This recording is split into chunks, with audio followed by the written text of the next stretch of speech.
अंतर्मनाचा वेध घेणारे news channel star city one.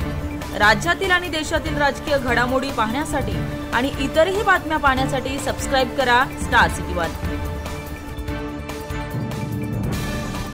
Raj Thackeray यांनी आपल्या सोयीनुसार व पक्षातील कार्यकर्ते व पदाधिकारी यांना पुन्हा वाऱ्यावर सोडून आपल्या स्वार्थी वृत्तीचे पुन्हा दर्शन घडवले आहे। त्यांचे झाले असे, नुकत्याच येणाऱ्या विधानसभा निवडणुकीला मनसे 250च्या वर जागा लढवणार असल्याचे त्यांनी घोषित केले आहे।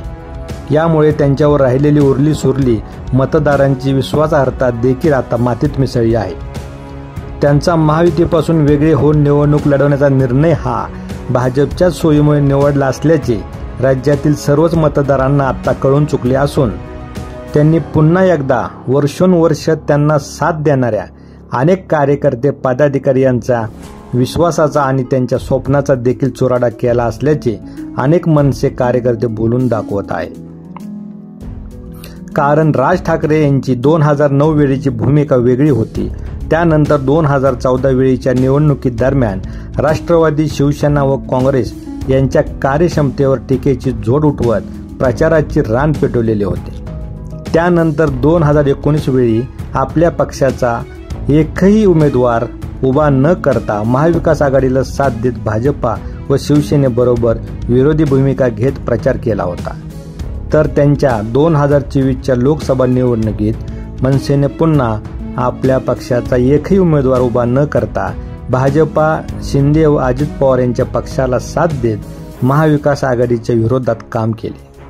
पण या दरम्यान पक्षातील अनेक कार्यकर्ते निवडणुकीसाठी इच्छुक असताना देखील त्यांनी आपल्याच मनमानी पद्धतीने घेतलेल्या निर्णयामुळे अनेक जुने व ताकदवार कार्यकर्ते, पदाधिकारी पक्षाला सोडचिठ्ठी देऊन गेले।